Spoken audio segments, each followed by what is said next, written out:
Hey everybody, welcome to Kiki Loves Nigeria. How is everybody doing this Saturday? I hope everybody is doing fine. I hope everybody is doing lovely. So hey, tonight we're going to talk about something a little different.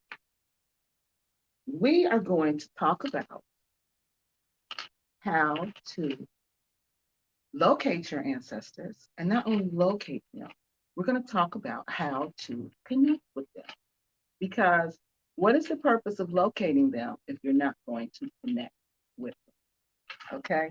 So before we do all that, I want to take this time to introduce myself to people who don't know who I am and for people who've never been on my channel before. All right.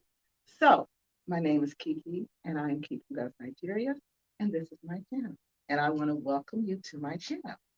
And what we're going to talk about, what do I talk about on my channel? First, let me tell you what I talk about.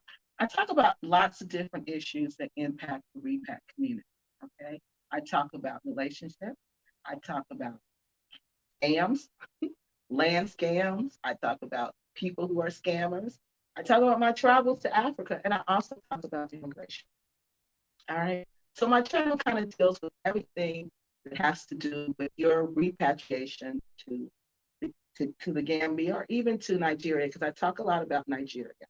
And so what are we going to talk about tonight? We're going to talk about something a little different. We are going to talk about how to locate your ancestors and not only locate them, but how to connect with them. All right. Because this is something I realized just from doing different research and just from talking to different people, that this is something that we don't know how to do and that we're not clear on how to do. And it's important that we understand how to do this. All right. So we're going to talk about how to use our DNA to do that because DNA can help you. When I first started my journey to discover who self-discovery, which when you go on the journey of self-discovery, that's really just connecting with your ancestors because that's how you know who you are is through them. Because like my grandma always says, there's nothing new under the sun. So we're not even new, okay? We're just recreations of our ancestors, of our grandparents. That's all we are. All right.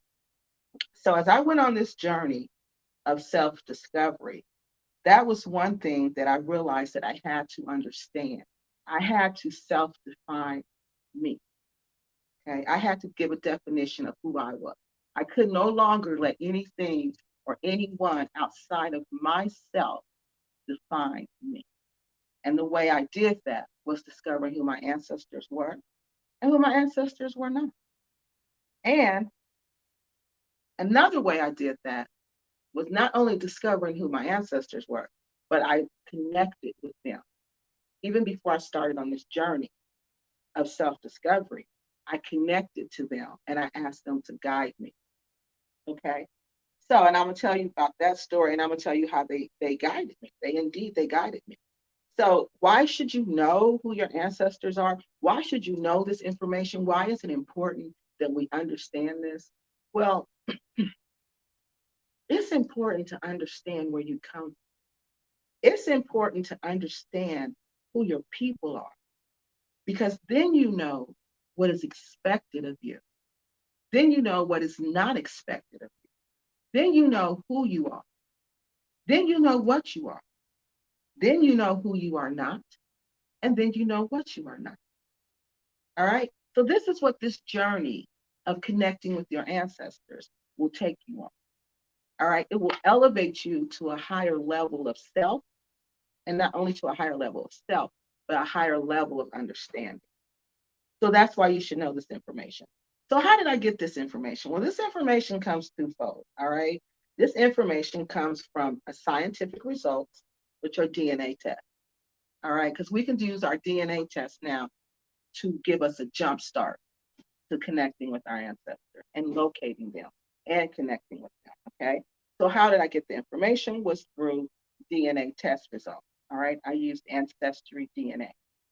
Some people call it ancestry.com. I called it that for a long time, but that's just the website. It's AncestryDNA. All right. So I used that one. And not only did I use DNA scientific test results, all right, I also prayed to my ancestors. And this was before I even took the DNA test.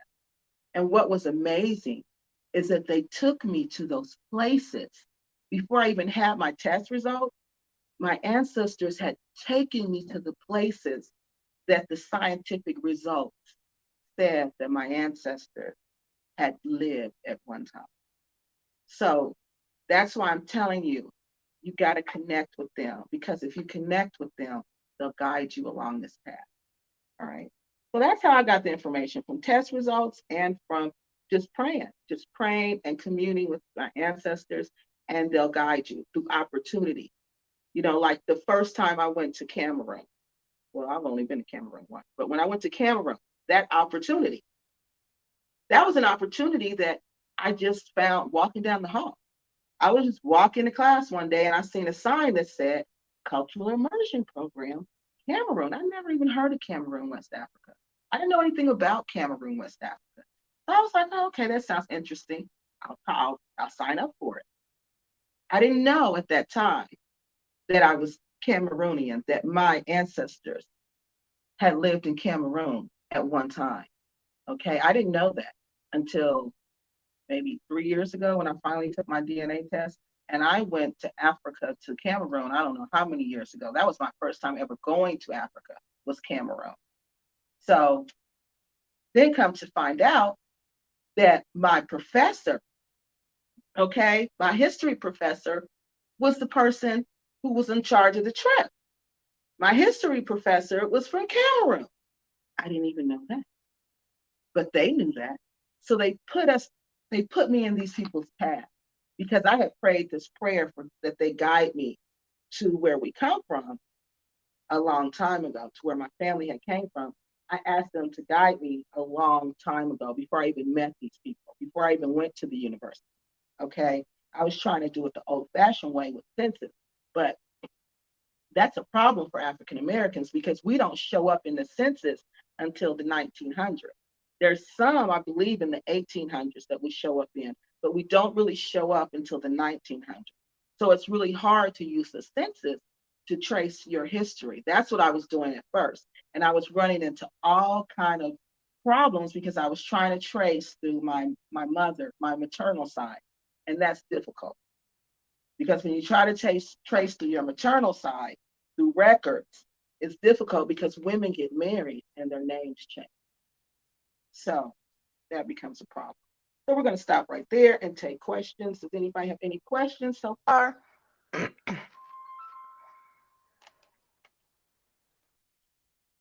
Does anybody have any questions? So, no. Hey, Alexis, how you doing today, girl? It's good to see you. I'm trying to get your comment up here. Okay, there it is. So how you doing today, Alexis? I hope you're having a great Saturday. Does anybody have any questions so far? No? No questions so far? All right, so what we're going to do now, first I want to talk to you guys about the different types of DNA tests. Okay, that's the first thing we need to get a good understanding of, that there are different types of DNA tests. And these different types of DNA tests test different chromosomes. All right, so that's the first thing you've got to understand. And they're going to test, oh yeah, I've been good. Thank you. Thank you so much. These chromosomes test different, these tests, these DNA test companies, okay, they perform different types of DNA tests, and they test different types of DNA. All right. So that's the first thing you've got to understand, that they're going to test different types of DNA. So we need to know, when we're choosing which type of test we want to take. All right. We need to get some background on the test, because when I decided to take my test, I just took it blindly. I didn't have any information on this company. I didn't know anything about them. I just saw they were doing DNA tests. Everybody was taking the DNA test with AncestryDNA. So I was like, okay, they had a sale. I believe they had a sale. It was $49.99. So I was like, okay, let me just choose this company. But now, since I know a little more, I want you guys to choose who you want to take your DNA test with a little more scientifically than I do. All right. So we're going to talk about the types of DNA tests. There's three main types of DNA tests and how these companies test your DNA. All right. So the first type we're going to talk about is the Y-DNA. So the Y-DNA chromosome test is when they test the males through your male line, through the line of your father. All right. They're going to test the male line of your father, and they're going to look for like your ancient ancestor, okay, in this male line. That's what they're looking for. So if you see a test that says Y-DNA, excuse me, Y-DNA, that's what they're doing. They're testing the male line in your family, okay?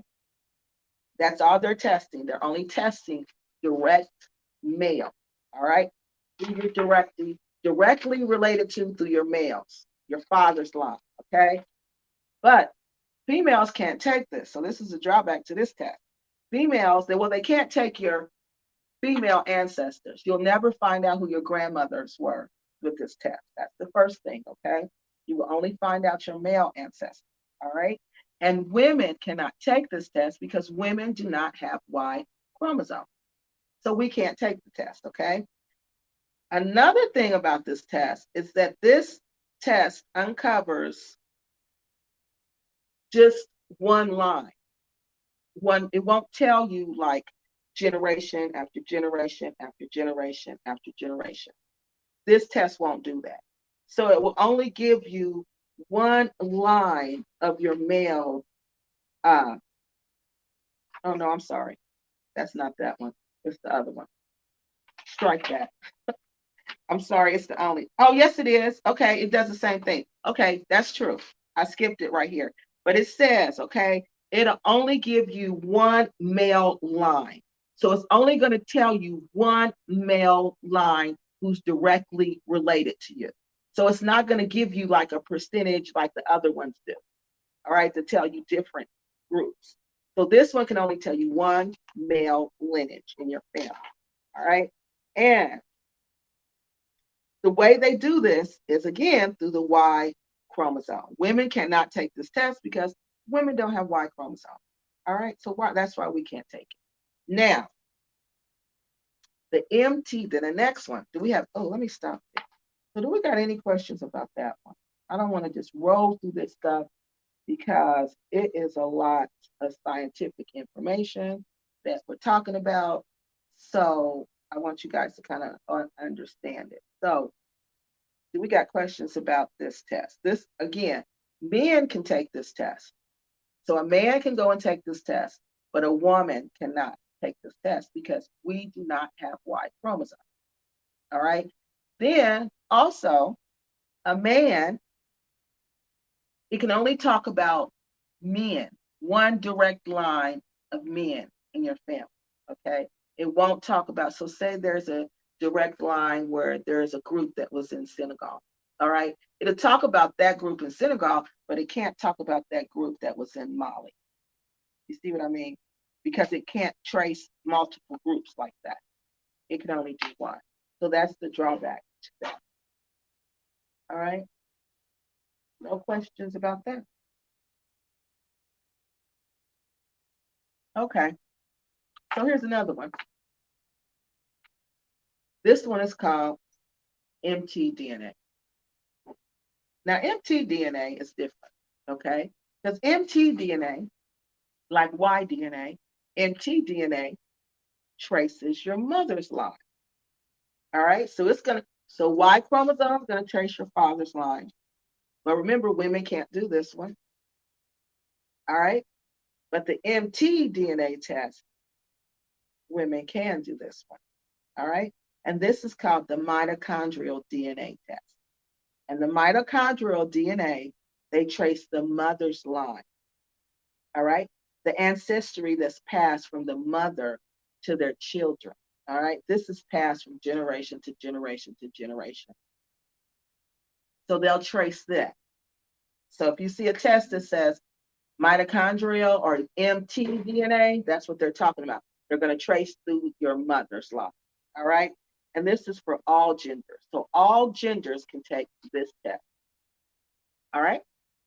So all genders, male or female, you can take this test. Okay. And this test uncovers, again, the mtDNA, and they call those the haplogroup. Now, a haplogroup, let me tell you about that. A haplogroup, this is really important because a haplogroup, that's going to look at your ancient ancestors. All right, that's over 400 years. They're going to look at that. So that's going to tell you the ancient people that you came from. So they look at that. If they look at, say, your background, all right, the people you don't know, people you don't remember, they're going to look at that. They're going to discover those people, all right? And again, remember, these are all from your maternal. This is your maternal descendant. This isn't your father's. So these are all coming from your mother. All right. And mitochondrial DNA is passed only by women. All right. So this DNA, that's why they traced it like that, because this DNA is only passed to you by the women in your family. All right. So if you see a test that says mtDNA, they're testing through the women in your family. All right. So do we got any questions about that? All right. Let's look at Alexis. Miss Alexa said, she says, I'm 31% Cameroonian, Congo, Western, Bantu people, 29% Nigerian, and many small percentages in other lineages. Just for the new DNA ancestry update. Well, you know what, Miss Alexis, I just looked on there before I came to you guys to look at mine, and it updated again. See, this is the thing about AncestryDNA, and people use that to say, oh, that's where it's not real. That's how you know it's not real, because how does your DNA constantly change? Well, I'm going to tell you when we get to how DNA tests are determined, how that happens. All right, because once you understand how they test DNA, you'll understand why the percentages keep changing, because my percentages updated again and they've changed again. But one thing is consistent. Yep, I just got, you know what, Miss Alexis, I just got new updates also right before I came on. I just got, and that's the thing about AncestryDNA. They constantly update your test result. As they get more people taking the test, they get more samples to compare you to group you in, if you will. All right. So as they get more of these samples, then your percentages change because they get more information. All right. So what you got to really pay attention to, we're going to get to that though, are the percentages. All right. And also the geographic locations. See, look and see how those change. And if they change, like Miss Alexis, did your geographic locations change? Or were they pretty much the big percentages? Were they still pretty much the same, or did those change also? Because I know my big percentages were Nigerian and Cameroon, and they changed. The percentages changed, but they remained equal. That was the thing about mine. Okay, let me go here, y'all. I'm gonna tell y'all mine real quick. So this is it used to say 20. It used to say 46% Nigerian, right? And 32% Cameroonian. Okay. But guess what, y'all? It done changed again. Guess what it say now? It said I am now 24% Nigerian, 24% Cameroonian, 14% Malayan. Let me tell y'all the African ones first. Benin and Togo, 11%, Ivory Coast, 7%, Senegal, 2%. So all of those little bitty ones, those probably are wrong because the percentages are real small. So they'll probably change again. All right. But what is interesting to me is no matter how these percentages change, in mine, Miss Alexis, what I've noticed is that Cameroon and Nigeria are always about the same percentage. It's always nearly equal. So that lets me know that 48% of whatever my ancestors lived right there in that geographical location of Nigeria and Cameroon. Okay. On that, had to be on that border, okay, for it to be that equal. And each time I take it, it's always like a battle between Cameroon and Nigeria. Because the first time I got it done, they said Cameroon was on top, and Nigeria was like right underneath. Then the second time they updated it, Nigeria was 49, 46, and Cameroon was like 32. All right. So now they've updated it again, and now it's 24 and 24. So that means these people were together like all the time. Like this border in Cameroon and Nigeria, they lived right up in there. They were there a lot, a lot. So that's really interesting. Now, remember that, you guys, when we're talking about how you locate your ancestors, because that's how I figured out they were Fulani. Then remember all the places I've named. I've named Cameroon, I've named Nigeria, I've named Mali, I've named Senegal. All right. Who lives in all those places? What tribes are constant? What ethnic groups are constant in those locations? The Muslims, the Hausa, the Fulani, the Tukalor, the Polao, all of them, all of them were, that's the constant. The constant is they're the same people.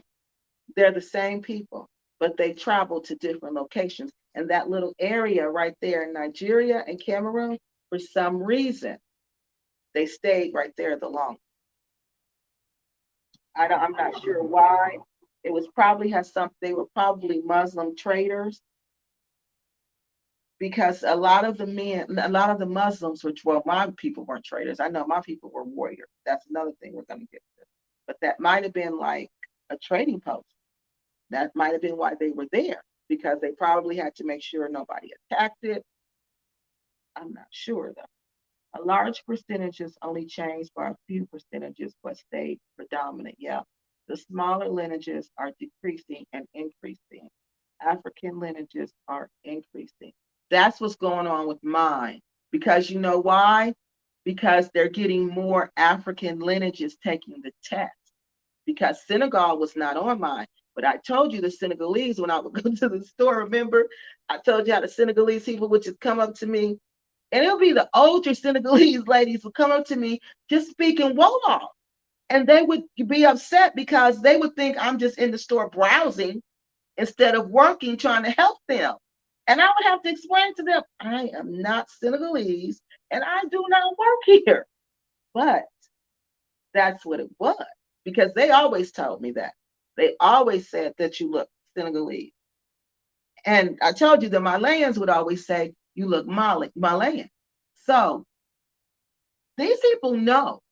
I'm telling you, if you really want to know, you need to just ask the Africans. The Africans, get some good African friends, or go to Africa and just ask them. The real Africans will tell you, but you can't just ask anybody. You gotta ask somebody like connected to the history. All right, so let's see. Same thing with Cameroon and Nigeria. Yes, yes, because you know, there was a part of Cameroon that used to be Nigeria, and they lost it. All right. So that's the part I'm thinking that they're talking about. All right. Because they talk about modern day. It's modern day Cameroon. All right. Okay. So that's what I'm thinking, that it's over there where the Igbos live, and that region right over in there. And I'm thinking it's up there and it's up north. I'm thinking my people lived up north because when I was in, because that's where the Muslims live, in Cameroon and in Nigeria. And the way I came up with that they were originally Muslim was just because of the behaviors of my family and the traditions and the way they were taught and the way they raised their women and the way they raised their men. It's just, you could tell that this family culture that I was coming from was heavily influenced by Islam, but yet they were Christian. Okay. I saw so many tenets of Islam in my family, but none of them were Muslim. They were Christian. And that area right there is Muslim. Even the people in Senegal who said I look Senegalese, those people are Muslim. All the groups were Muslim. So I knew my family was originally practiced Islam before they came here. They practiced Islam, I believe, but I believe they mixed it with their traditional belief system. So I don't believe they practiced it, but they mixed it together, if that makes sense. If you want me to explain that. But what I mean, let me just explain. Let me explain it because some people ain't gonna know. So what I mean when I say they mixed it together, like they would practice Islam, but they would subconsciously mix their beliefs into this practice of Islam. All right. And I could tell that with just some of my practices of my mom. We pretty much have the same results. I am Mali in Senegal too. But exactly. That's why African Americans are an ethnic group, because we share the same history. A lot of our DNA was going to say the same places. Because you got to remember, they would go up there and they would raid certain places. And where my people were, that's where they were raiding. They would raid what they call the hinterland. All right. They would raid the villages and they would take them to the coast. So wherever there's that river Gambia, they would just get inside the river Gambia and they would get on those boats, get in a canoe. And remember, they were having some Africans help them. All right. So the coastal Africans who lived around the coast, they would help them get us. So, because they didn't know where we were. Now think about it, y'all. How would they even know where we were? How could they even find us? They weren't just going inside the hinterland. We don't even go inside the villages alone. So you think these European people who know nothing about Africa is going to come and get in a boat and sail the river Gambia looking for Africans without the help of Africans? No, it didn't happen like that. So they were basically paying these Africans to help them catch us. All right. And so they could sell us. So they would get in the river Gambia, get on the boat and just sail and go to different villages and just catch people. Just catch people. Just like how you saw in Roots, that's what they were doing. That's exactly what they were doing. And remember, the people in the village didn't really know what was going on, because back then and even now, how do you communicate with each other? It's a different form of communication. So there was no way to warn them that these slave people were coming. We knew after a while, but that's after so many of us had been taken. So you got to remember that. You got to remember all of this. That's why our history is a shared history. That's why African Americans are one people. We truly are one people. And that's why I always tell people, we are an ethnic group. We are an ethnic group because we share this same transatlantic slave experience, all right, that shaped us into who we are. That's why we got to do all this backtracking. You think other groups got to do all this backtracking to try to find out who they are? And do other groups even engage in trying to find out who they are? Is this something just African Americans do? Because just think about that. There's plenty of African groups. Africans went to London. They went to the islands. They're all over. But just think, who's the only group that identifies with Africa and wants the whole world to know that's who they identify with? The African American. The African American is the only one that holds on to that identity. The only group. What do the Black Canadians call themselves? Y'all think they call themselves African Canadians? No, they do not. What do the British people call themselves? Do you think the Black Brits call themselves the Black Brits? No, they do not. They call themselves UK people or whatever they call themselves, but it ain't that. It ain't Black UK people. No, we do that. We're the only group outside of Africa that does that. That does that. And that's because of this shared experience that we have, that the transatlantic slave trade did to us. It bonded us together. It bonded us. And that's one thing we all remember. We all remember we have somebody inside of us who remembers living in West Africa. More than one person. If you have recent history like me, my family didn't come here to the 1800s, the late 1800s. So we had lots of people who lived there, that they remembered that place. They remember that place. And they long to go back to that place. So when you feel that longing to go back to Africa, like you just got to get there and you don't know what it is, it's your ancestors pulling you back home, saying, I need you to go back. I need you to make this right wrong. No, this wrong right. I need you to fix this. And the way we fix it is when we go back. We go back and we go back free. We go back with our head up and we go back respectable. Not going back doing all the things we see the repats doing in the Gambia. That's embarrassing. That's a total embarrassment. To go back broke, to go back and can't do nothing, to go back and participate in sex tourism, to go back to a place your grandparents loved and disrespect like that. How can you expect anything good to happen to you?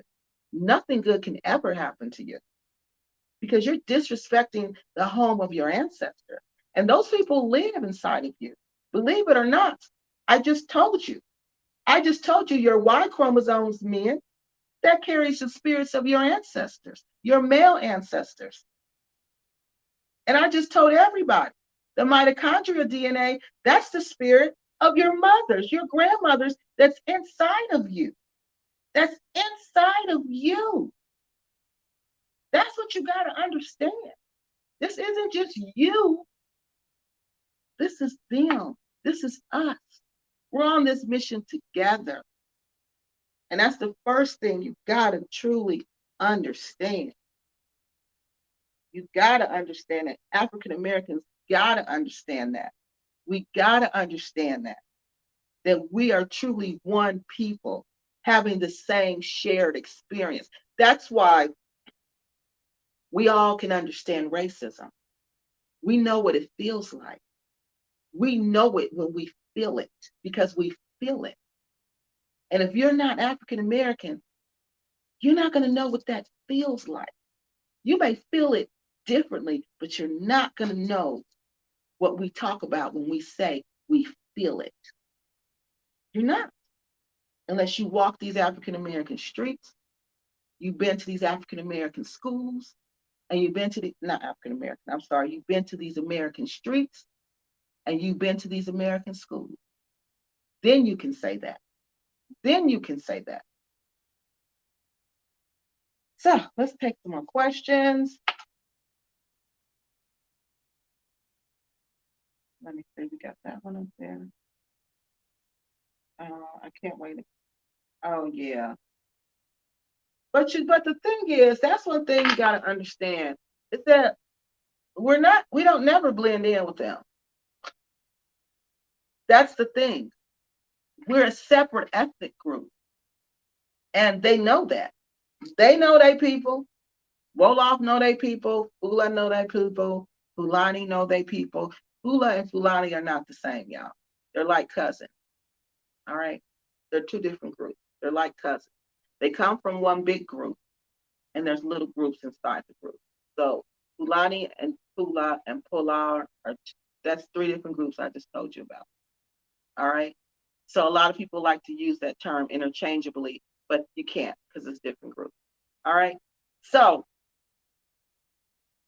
you have to understand we are our own ethnic group, and they can spot us a mile away. Even if you dress like them, like I do, I respect their culture, I follow their cultural norms, but they always know she's not from here. They always know that. They know that instantly. So I asked this man in Cameroon when I was in Cameroon, how do you know I'm not from here? He said, because of the way you walk. And I was like, what do you mean the way I walk? He said, just the way you walk lets us know you are not from here because women don't walk like that around here. And they don't. They did. Because when I walk with my head up and I'm going to give you eye contact. I'm not going to look down when I see you, whether you're a man or whether you're a woman. I'm going to give you eye contact. So those were all signs to them. She ain't from here. She's not Cameroonian. She looked Cameroonian, but she's not Cameroonian. She didn't grow up here. So that's what I mean. You can not say anything, and they'll know. They'll know by the way you sit. They'll know just by the way you dress, unless you have their clothes on. But they'll still know. Trust me, they got a way of knowing. And then they said our features are softer. That was another thing. We can have African features, but the African features will be softer because of the race mixing. That's what they told me. The race mixing made our African features softer.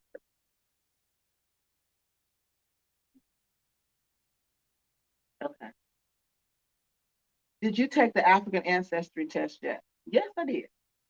I think I'm going to take the maternal test first.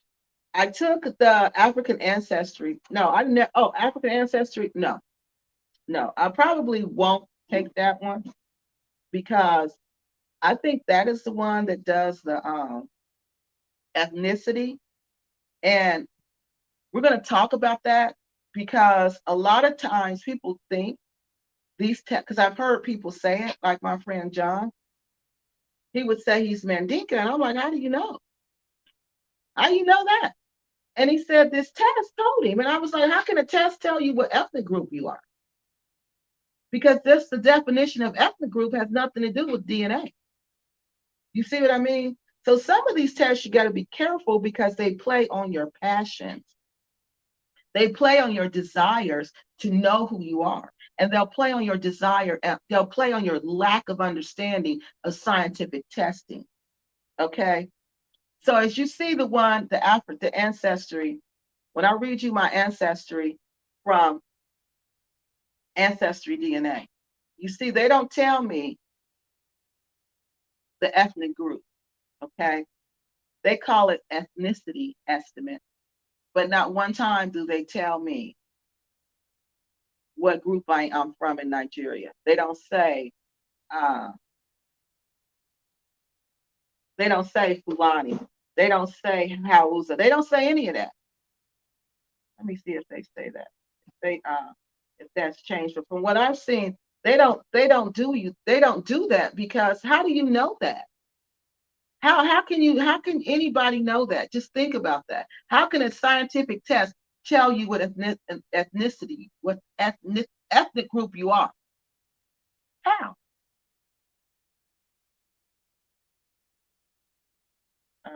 No, it's not. It doesn't do that. That's what I mean. So when it said, okay, the regions, it says,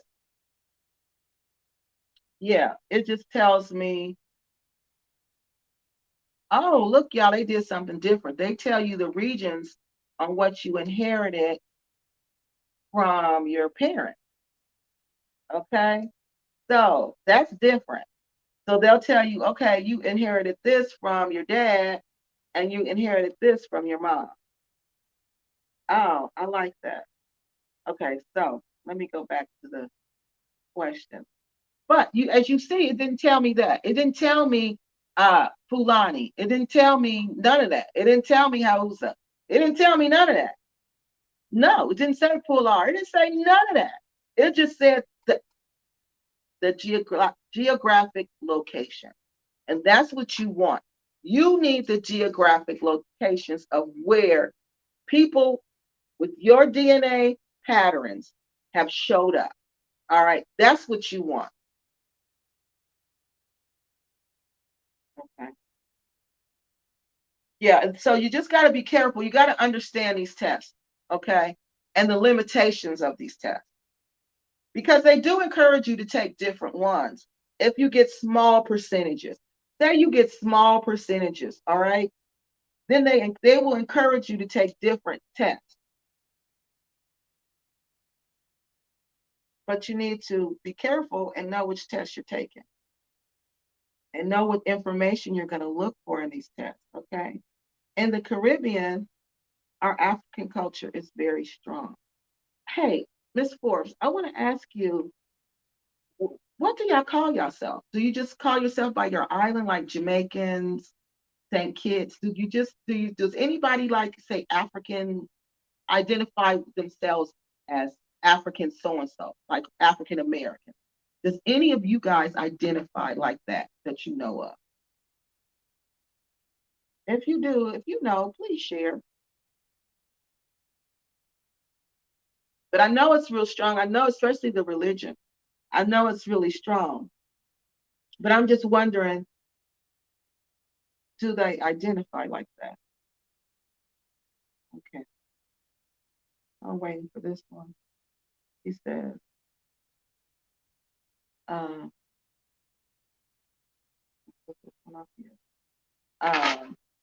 So Alexis says, I'm visiting. Oh, you're visiting Ghana in the summer. Miss Forbes says she's going to visit Ghana this summer. And then Alexis said she's going to visit Ghana this summer.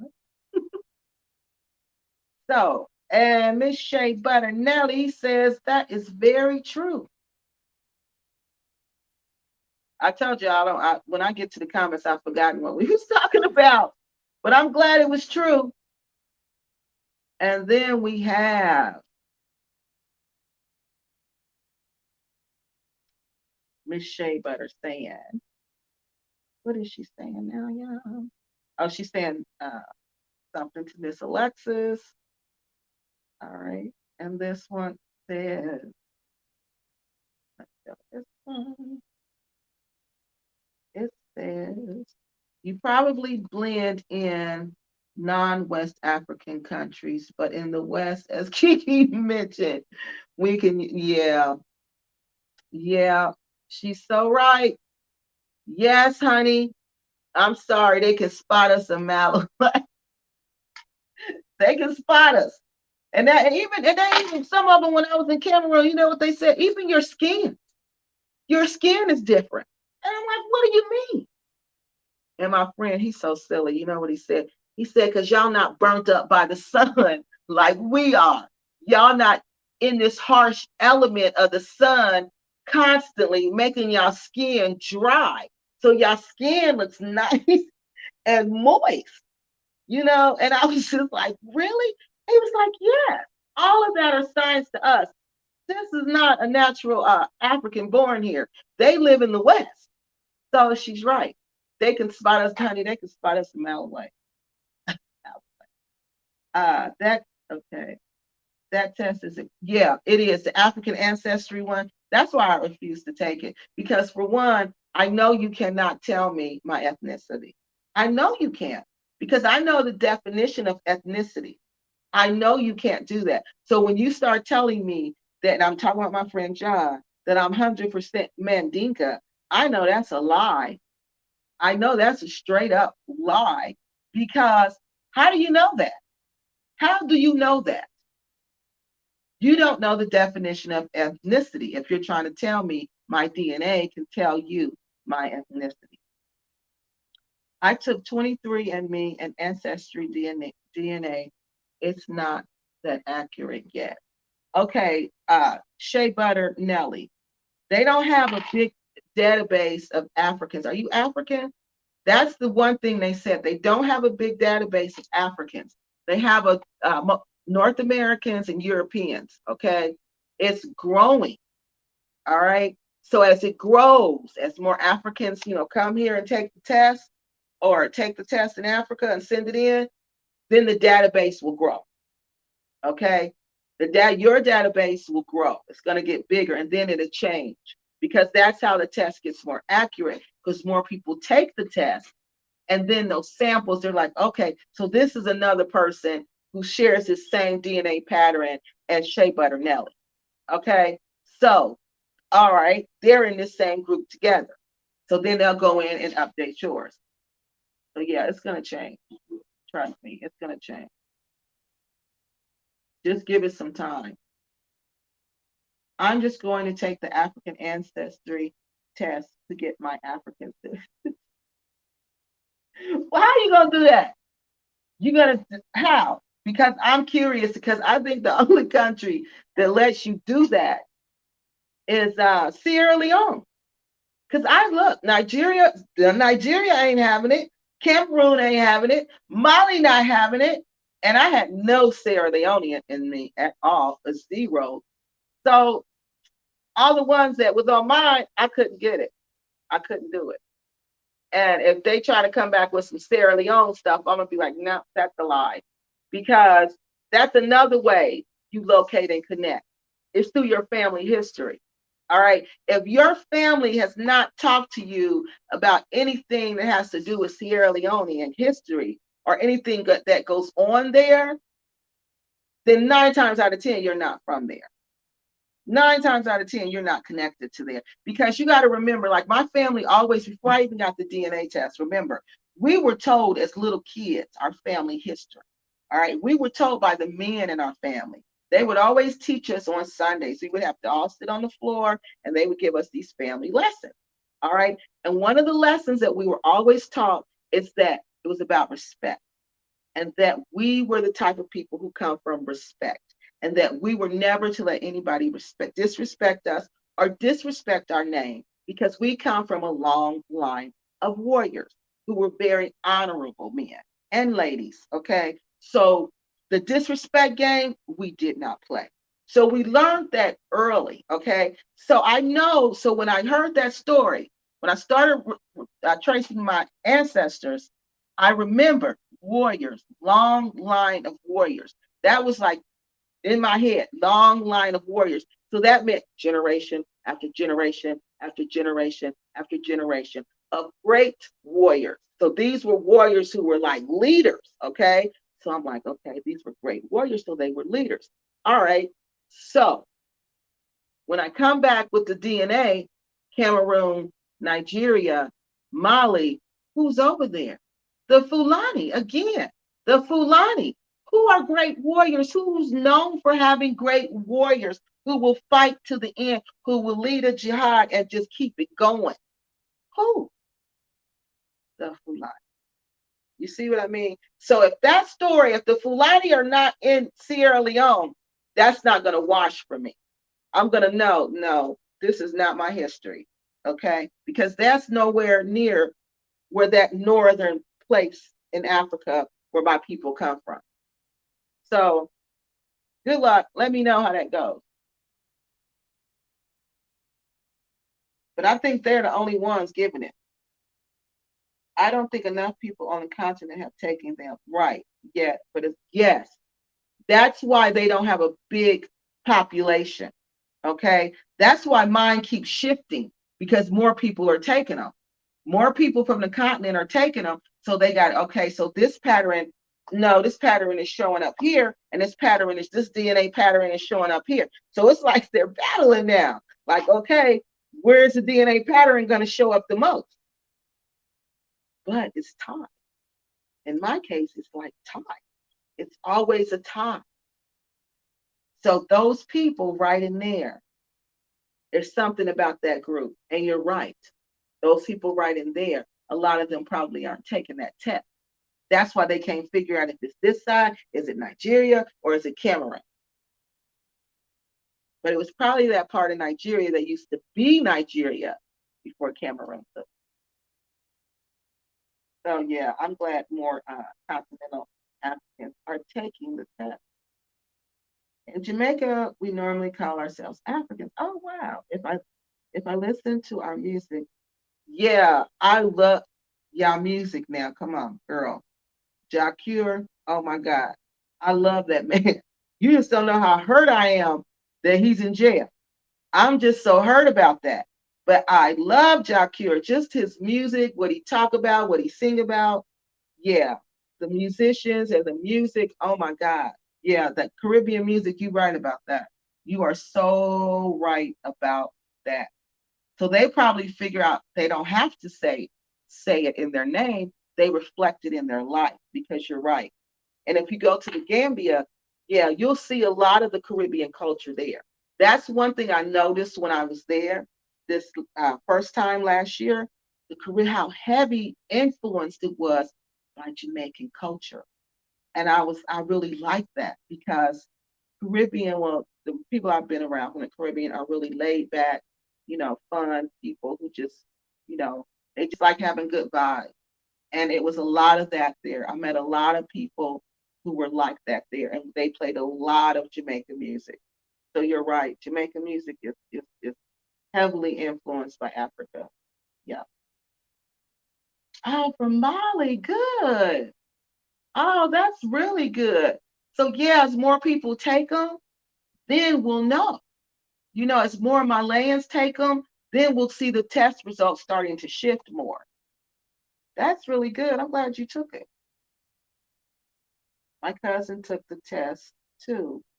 We had to take it from Molly and send it here. Oh, that was nice. That was real nice. Oh, so she said Guinea-Bissau she think has where you can get citizenship also. Sierra Leone and Guinea-Bissau. Yep. I don't think I'm gonna have a chance with them. Let me look and see. Do I see Guinea-Bissau on here anywhere? No. And it just be the same stuff with mine, y'all. They just go back and forth. That's how I know these are my people because that's how I am. I'm consistent. I don't I don't make drastic changes. I don't like that. And that's one thing you can see about my people. They are consistent. This consistency. They are truly consistent. Yep, that is one thing they are. Oh, so okay. So both of my parents have that Nigeria influence. Oh, you guys should really see this. This is really nice how they did this. That's another reason why I like it. Okay. The few Africans I saw take the test got upset because their country didn't show up and their parents had to explain. Oh, explain one of their ancestors migrated. Yes. That's why your country won't show up. That's why some countries won't. And the base, the database, okay? It has to get larger because some countries won't show up. But as the database gets larger, yeah, they'll start seeing they'll start seeing their pattern. Okay,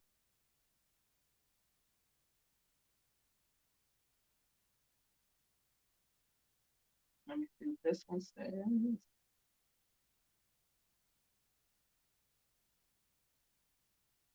Conscious Jamaican call themselves African. Our language is a mixture, of Yoruba, Igbo, Twi, Akan, and Iwe.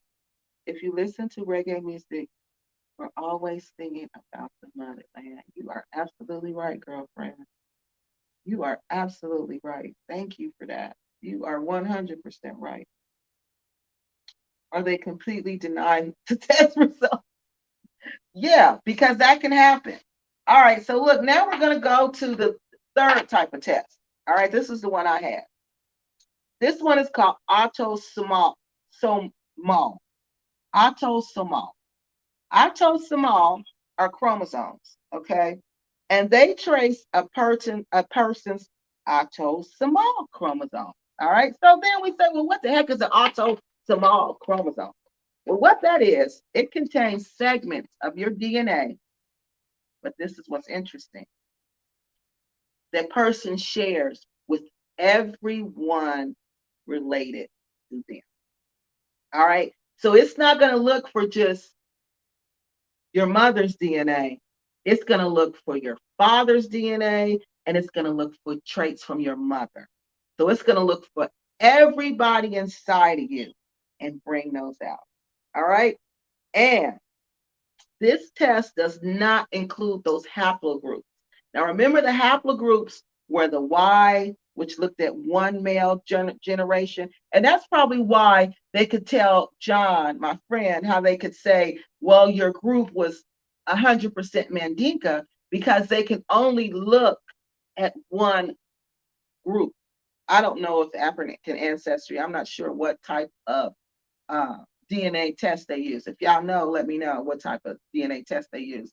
But if they use the Y chromosome, that's probably why they said 100%, because they only could look at one person, one generation, or not one generation, one male lineage. All right. So this one is completely different. It's going to take both of them. It's going to compare. It's going to compare your mothers and your fathers. It's going to pull all that information together. Okay. And this one, the autosomal can take, it's effective for all gender. All right. So not just the females can take this one, not just the males take this one, but everybody can take this one. It's effective for everybody. And again, it does not include information about these haplogroups. All right. What makes ancestry, so now we understand the three types of tests. You're going to have the Y chromosome test. You can't take it if you're a female because it only tests Y chromosome. Then you're going to have the mtDNA. MT stands for mitochondrial DNA. And like we just said, that only comes to the female. So that's going to trace the women in your family. Okay. The autosomal, that's going to take everybody. It's going to trace everybody's DNA that shows up inside of you. All right. So that's what you got to understand. And another thing you got to truly understand is how DNA works. All right. You got to understand how DNA works. DNA is a process, and there's a process that it goes through called assortment. And when it gets to this assortment process, when your DNAs or when you're during the reproductive cycle, all right, you're going through the reproductive cycle. The DNA has joined, the chromosomes have come together, the zygote has come together, there's a baby being formed. They decided, okay, we're going to mix our DNA together. All right, the DNA is mixing together. All right, so there's this one phase that it goes through where all the DNAs line up. One line up on this side, one line up on this side. All right, they all lined up and they jump. They jump. This is what they truly do. They jump and they form a new pattern. All right. Your mother's gonna jump some, your dad gonna jump some. Your mother gonna jump some, your dad gonna jump some. But they're gonna jump and they're gonna form a new person with a new DNA pattern. You're gonna get some from your dad, you're gonna get some from your mom. Your percentages from your dad may change, the percentages from your mom may change. It may be different. But this is where the DNA is going to come in. All right. This is where you're going to see some of your ancestors show up and some of your ancestors not show up. All right. So you can have an ancestor from South Africa, but they don't show up because during the assortment, they didn't line up. They didn't line up to show up in you. So they didn't show up in you. All right. So that's what happens. That's why you'll see you can have siblings will have two different DNA patterns because it's during the assortment phase. It's when we're becoming the person that's uniquely different that we are. Okay. So that's when that occurs. All right. So we're going to stop right here. I'm going to look at these comments. All right. Let's look at these comments. Oh, y'all know what I forgot to do again. I'm sorry. I'm such a bad YouTube person.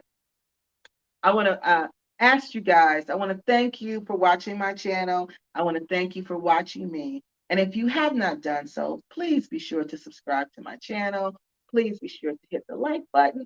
And please be sure to share my video. I really would appreciate that. And that would help the information spread so more people can get it. So thank you so much for doing that.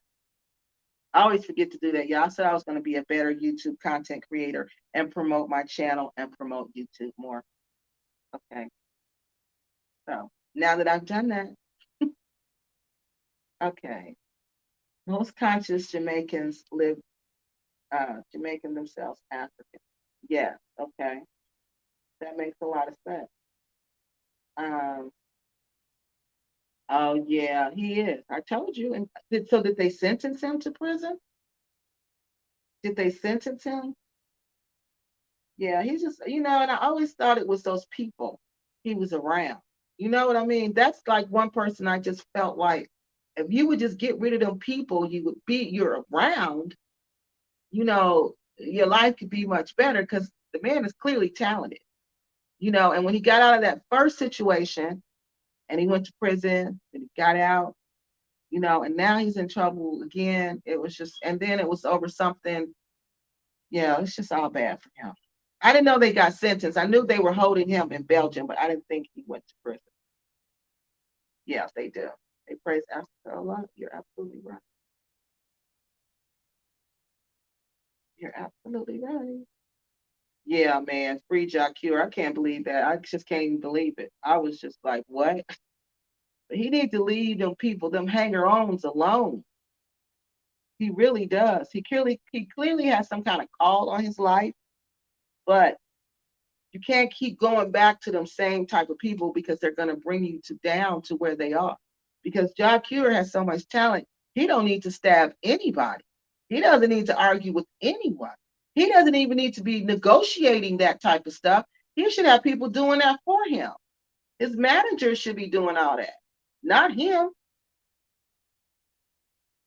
Alexa says, I feel so relaxed when I'm in Jamaica.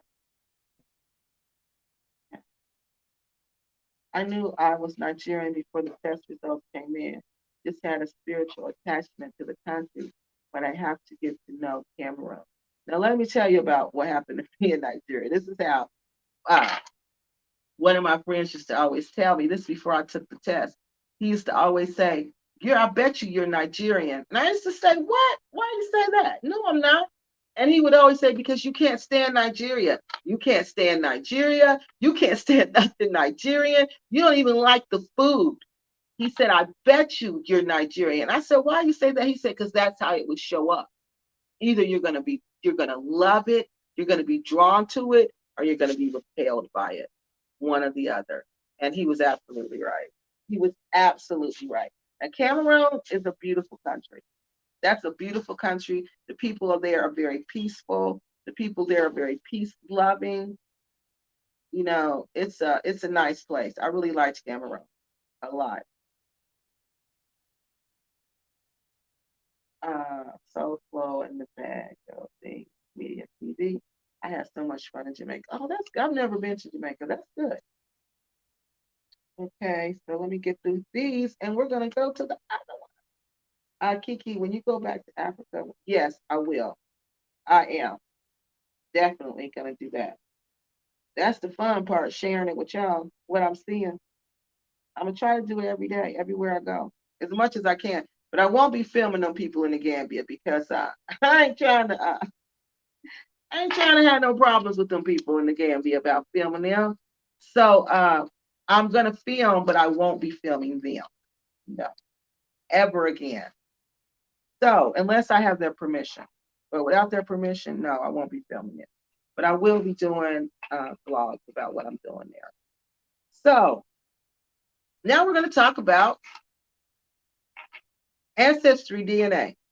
So AncestryDNA, you got to remember, they have a list of over 2 million people in their database.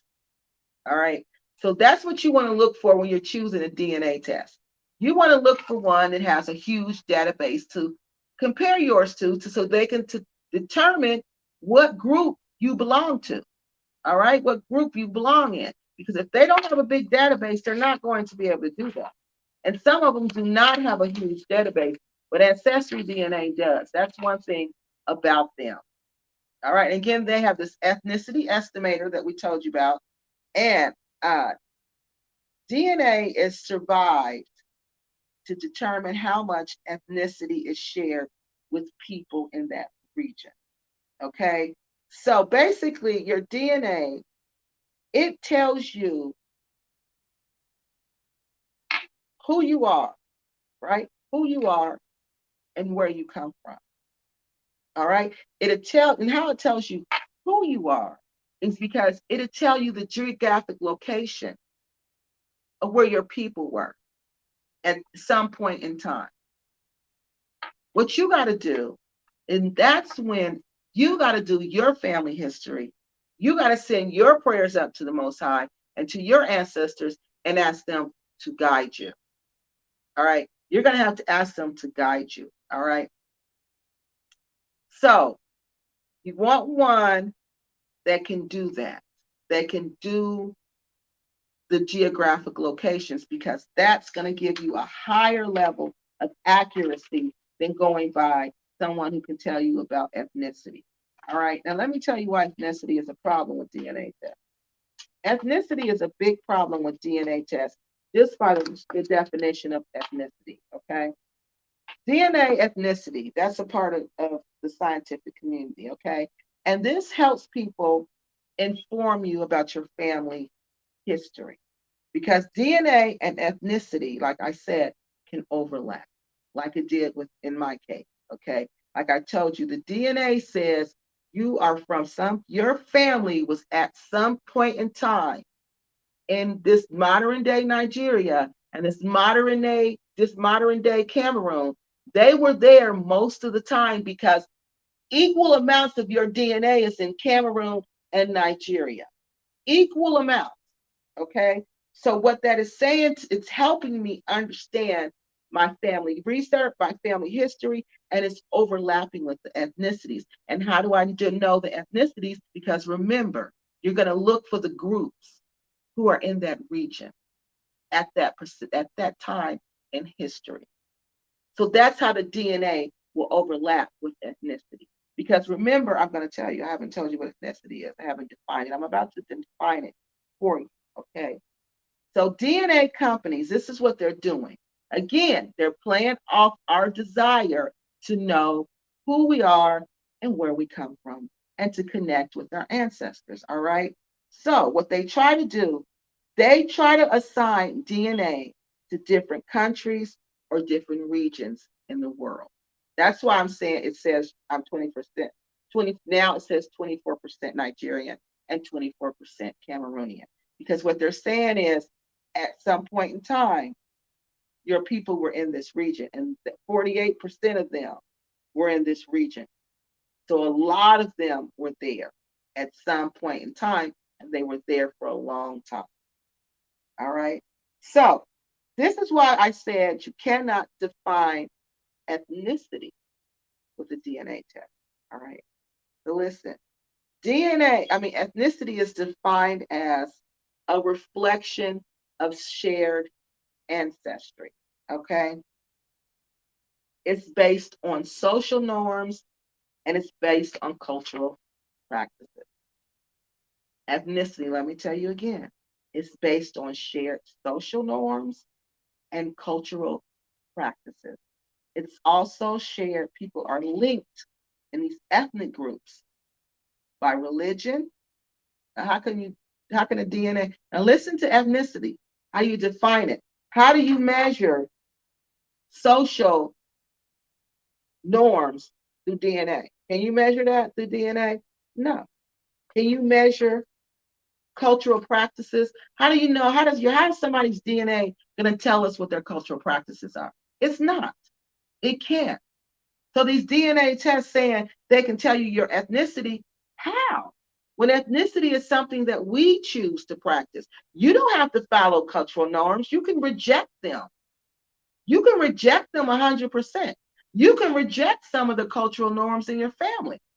Like my family tradition of going to funerals. I rejected that cultural norm.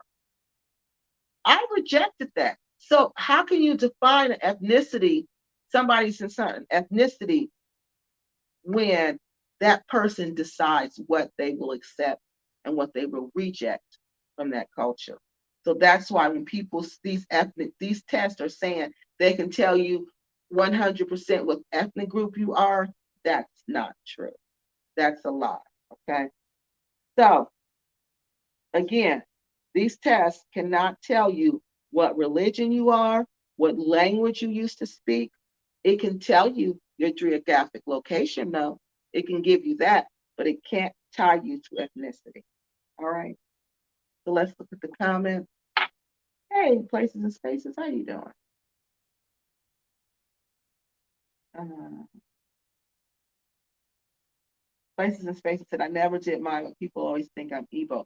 Yeah, because see, and then when you do yours, you're probably going to see some Nigerian in there, because like I told you before, I even had mine done. Even all the places, all the groups people I would meet, they would always say the same thing. They would always say, "You look Fulani." Always, always say that. So yeah, if you when you finally do yours, don't be surprised if Nigeria shows up in there, because that's where they're located. Hello, everyone. Oh no, we're just glad you made it, honey. I know I forgot it was Easter. I forgot people are busy cooking, because my niece was like, "Are you gonna do a show tonight?" And I'm thinking, why wouldn't I do a show tonight? She said, because it's Easter. We got all this food to cook. I'm like, oh, well, you can work on that. So her and my nephew are working on the food. So I'm just glad that you could join me tonight, because I know a lot of people are busy getting their Easter dinner together. So thank you to the people who took time out to join me. So let's get back to this. DNA.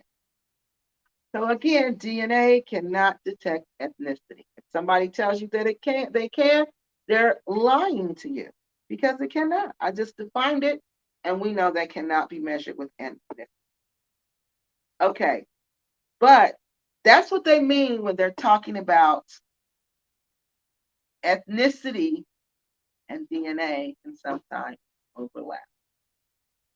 Okay, so ethnicity and DNA overlaps. What that means is when you find out what geographical location you're from, then you look for the ethnic groups over there at that time, and you Google those, okay? And you see who they are, and you look up their practices, look up their social norm, look up their traditions, okay? And as you're looking up those groups and looking up their practices and traditions, look and see if your family practices any of those. If anything sounds familiar, if anything looks familiar, if anything connects to you, then that's probably the group that you're connected to. Okay. So then when you find a group you're connected to that was in that area, then you look more. You find out more. Okay. And then you start going to people, around people, older African people. Just befriend them. Don't just go to them and say, who you think I look like? What you think I'm from? But just ask, and they'll tell you. And that's how you do it. That's how you truly discover you. That's how you locate who you are. You got to do the DNA, and you got to pray to your ancestors to guide you. That's the first thing I did. That's the first thing I suggest. You pray for them to guide you before you do anything like that. Then you go to the places in Africa that you're drawn to. You'll start being drawn to different countries, and you won't even know why, but you'll feel compelled to go. It's like you'll feel this desire inside of you to go that you never felt before. All right. Then you'll go. You go to these countries, you experience these different feelings, and then you'll know, okay, this is someplace I feel connected to. And that's how you know. That's how you locate them. And then after you locate them, again, you're going to do more information to find out the traditional practices, the religions. You look for things you connect with. that rings a bell with you, and that's how you're going to connect with your ancestors. All right, that's how you do it. That's how you connect with them, like that.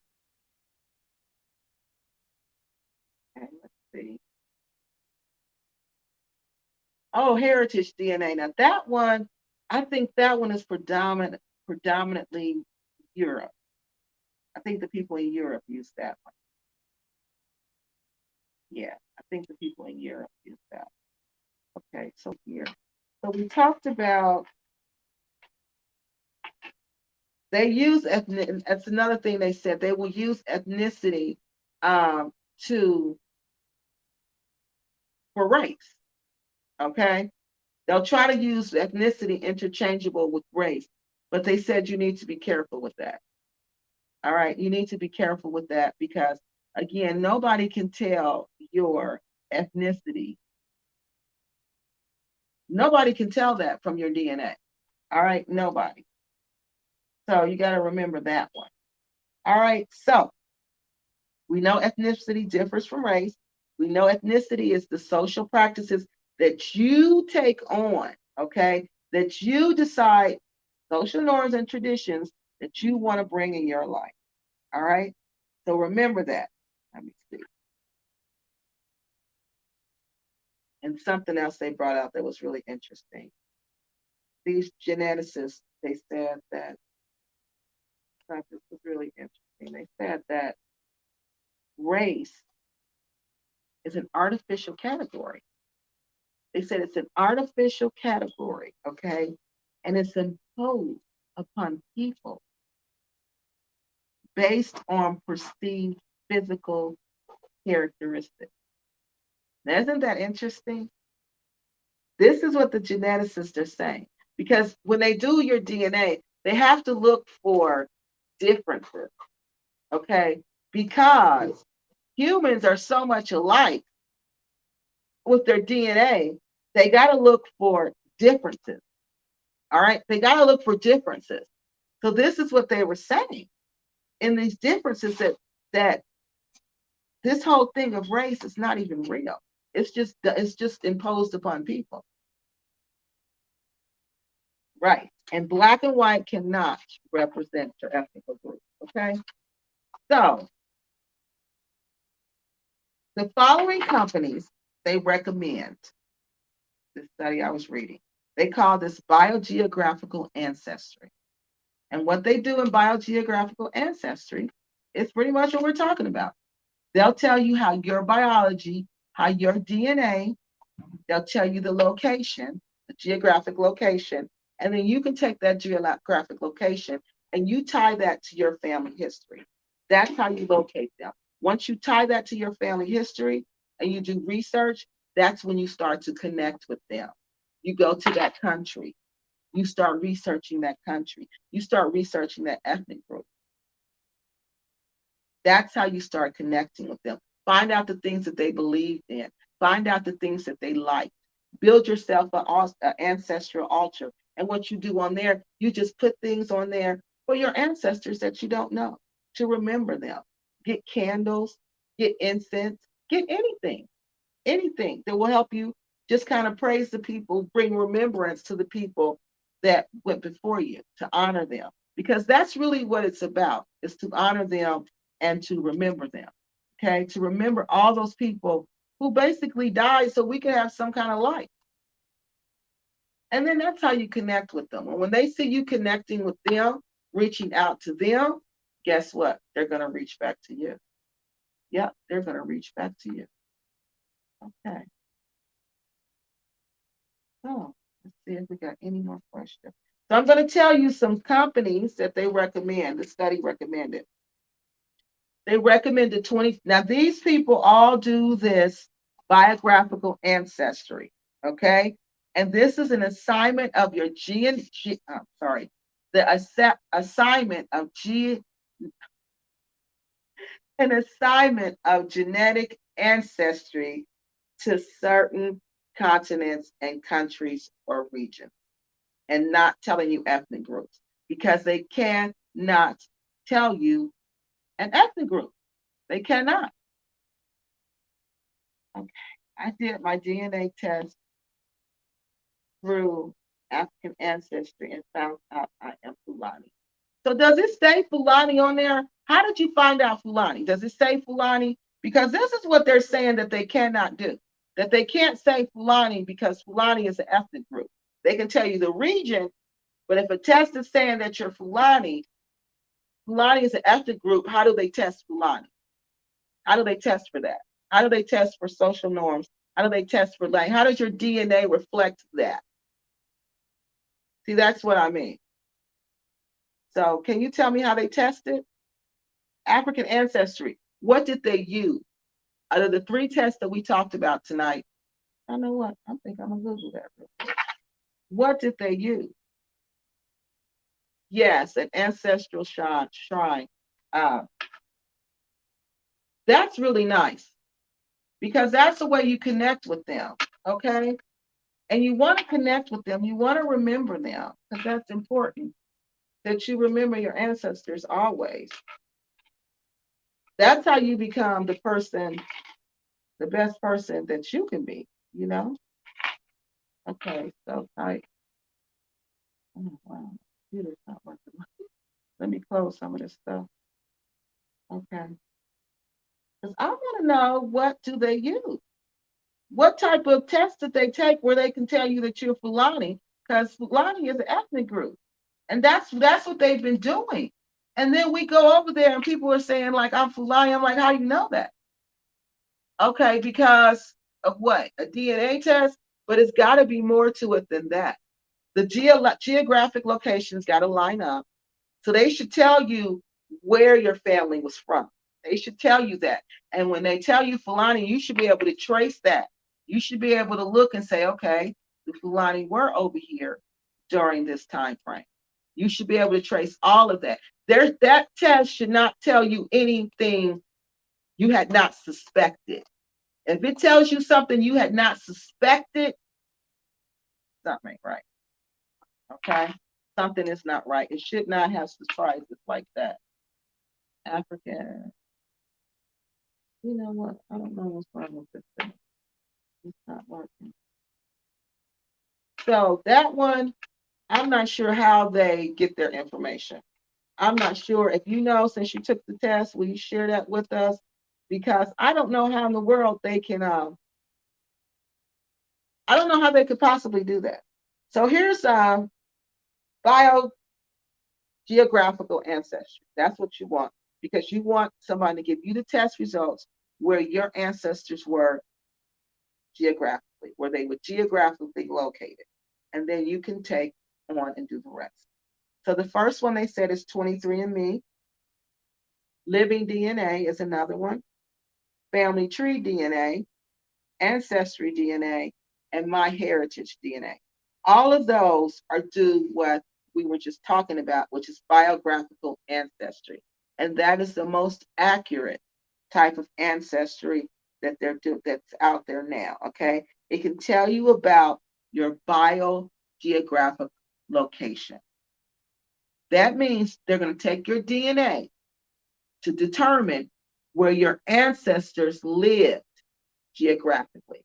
Once you have that information, you can see what groups lived there during that time frame. Okay. And then you go through those groups. You may have to go through 3, 4, 5, 6, maybe 10.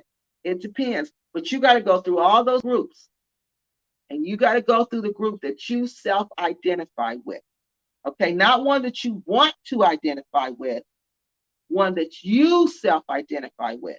Once you do that, then you can then you'll be ready to go to your next step. And the next step again is those locations, getting those locations and seeing what groups were there. Just seeing what groups are there. It's time consuming, but it's worth it. It really is, because you're going to learn a lot about that country. You're going to learn a lot about yourself. All right. So it's really worth it. So, oh, this is something else I wanted you to know. DNA does not impact how you self-identify. And that's something we need to understand. That's why it cannot determine in this ethnicity, because ethnicity is how you self-identify. Think about that. That's how you self-identify, right? That's how you self-identify, right? It's through your cultural norms and social practices. That's how you self-identify. All right.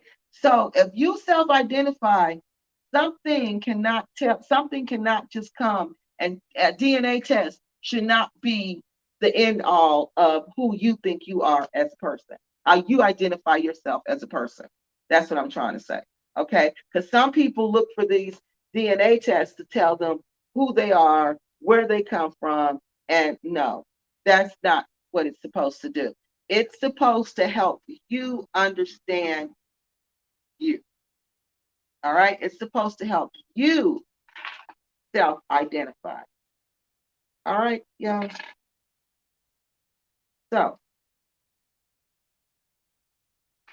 uh, I'm having some problems with this computer again. So, do we got any questions? I can't even see the questions now, y'all. I've been kicked off of this StreamYard thing. So, we're going to keep going. All right, so I might not be able to get to any more questions because I'm having some technical difficulties here. This computer again, I need to just break down and get a new one. I really do. But when I decide I'm gonna get a new one, it start acting right. But anyway, let's finish. Okay. So you got to define your ethnicity. You got to define all of that. You cannot let a test determine that for you. All right. That is one thing you cannot do, is let a test determine that for you. All right. So let me see. Let me explain to you how they do the test. This is what they're going to do. All right. They're going to get a sample of your DNA, usually through a mouth swab, or either you can. I think mine I spit into a cup. Okay, you spit into a cup or a tube. It was like a tube, and it had something in it, and you shake it up. All right, you shake this tube up, and then after you shake it up, it mixes up with something and something that's already in there, and then after that, you send it off. So I sent it off, and it was gone. I don't know. Like, mine came back pretty fast though. It was gone. It was gone a little while, but it wasn't gone like forever. It came up pretty fast. Okay, and when it comes back, it'll come back with a DNA story. They call it a DNA story. All right. So this DNA story is the story of you, pretty much. It's the story of your DNA, your biographical story. All right.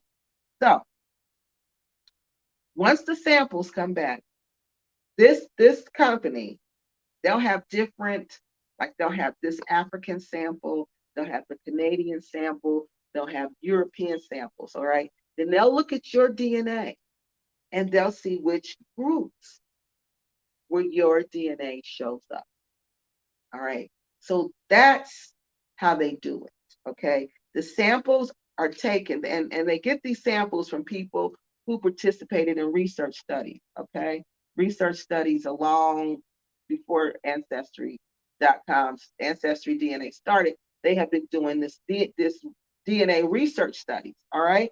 So they get the samples from these people who participating in these studies. All right. So they compare you with these people. So that's why if there's not a lot of African people showing up, taking the test, then it's not going to have a lot of samples in this study. You're not. And that's why African Americans, you notice our samples keep changing. The results keep changing because as they get more African American people to take the study and more Africans to take the study, then it will change. Okay, 31%. Has yours changed, Robin IL? Who did you take yours with? Did you notice any changes in yours? Because mine's changed again. That's just wow. I have to make my ancestral shine to start praying. Yes. And you know what, you guys? That's really a nice thing to do, especially if you were raised by your, like I was raised by my grandma. My mom worked a lot. Okay. So my grandma was the one really taking care of us. So, I mean, when she passed, it was so painful for me. I couldn't deal with the fact that my grandmother was no longer here. So I would just talk to her. I would talk to her like she was still there. And then when I found out that that's what you do, that they are still there, you just can't see them. But they've just transitioned to another way of living, another way of existing. So the ancestral shrine is such a great place to put little things for them. Like my mom loves fast break candy bar. So on the shrine we have at home, my niece bought her a fast break candy bar and we put it on the shrine for her, and she liked Twizzlers. My mom was like a little kid. She liked Twizzlers. So when we get Twizzlers, we put them on there for her. It's like that. If they like whatever they liked in real life, that's what you do for them. Or give them flowers. Like my aunt, my great aunt loved flowers. So put flowers on there. And just anything just to honor them and remember them. So it's a nice place to go and just sit and pray in your house and have peace in your house. Let's see.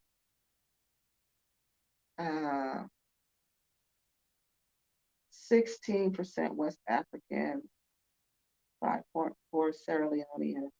Oh, that's all over. 2, 1. See, all of those will probably change. Okay. This West African, this 54, 5.4% Sierra Leonean, 2.1% Northern Africa, that's going to probably change because those percentages are so small, they're probably not true. Okay. So this 16% West African, um, what does that mean? That means they didn't have any group to put this in. That's what that means. They know it has something to do with West Africa, but that group in West Africa that you come from, where the 16% lies, they don't have a geographic location for those people yet. That's what that tells me. And this Northern Africa, I bet you this is going to disappear. Sierra Leone will probably disappear too because its percentages are so wrong. They're so small. So let's see. Hey, Miss Deborah, how you doing? Because, and then another thing for the DNA for AncestryDNA. Oh, so does Heritage DNA update theirs? Because they don't have a big African American base. Okay, they don't have a big African American database, and they don't have a big North American database. That one is usually Europe. They have a big European database, but not, that's probably why it hasn't changed. They don't have a big database. But what you can do, Robin, I am in this situation, what they suggest, just take another one.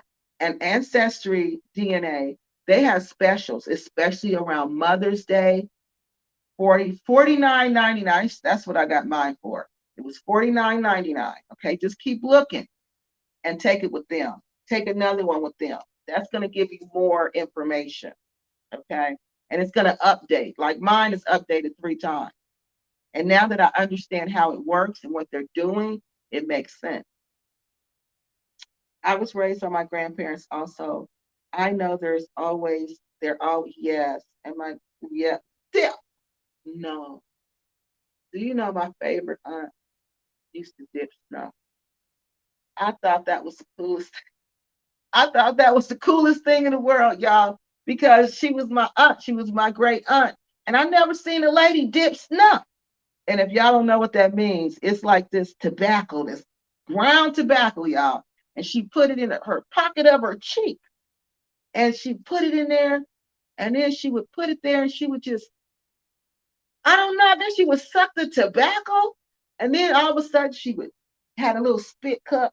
She would spit the juice out in, and then she put some more in there. And I thought that was the coolest thing in the world, man. That she dipped snuff.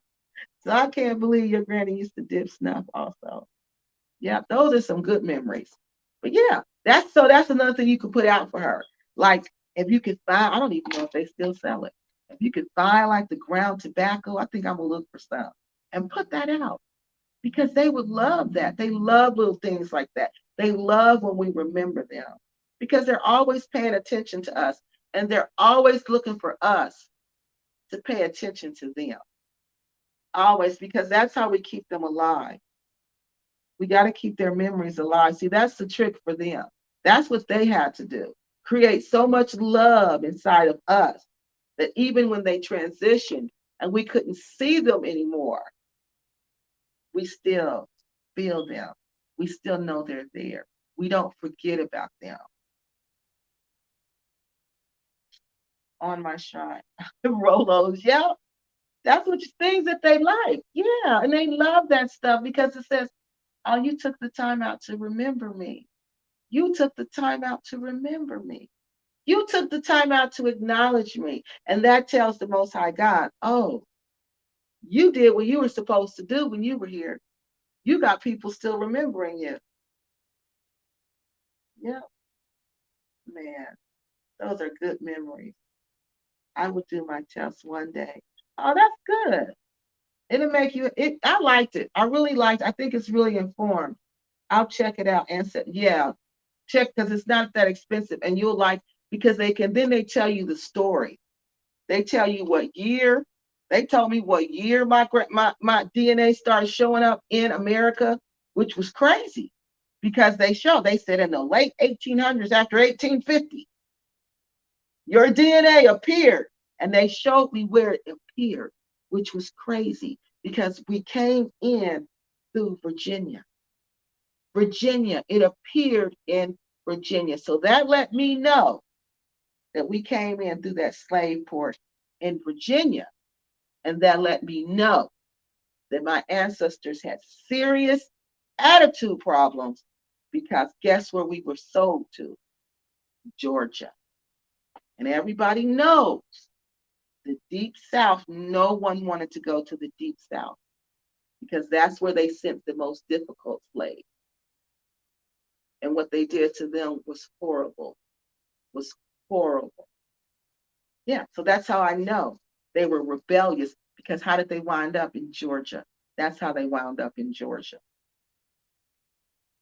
These days, everyone is mixed with something. Exactly. That's why they said you got to do a test that looks at that considers the mixing. Okay. Because of the mixing, your DNA is going to be different. It's going to be completely different because it's mixed with West Africa and then it's mixed with all this other little stuff. So it's completely different. Especially our African American DNA, it's all mixed up. So that's why you got to take one that tests your geographic location. That's imperative.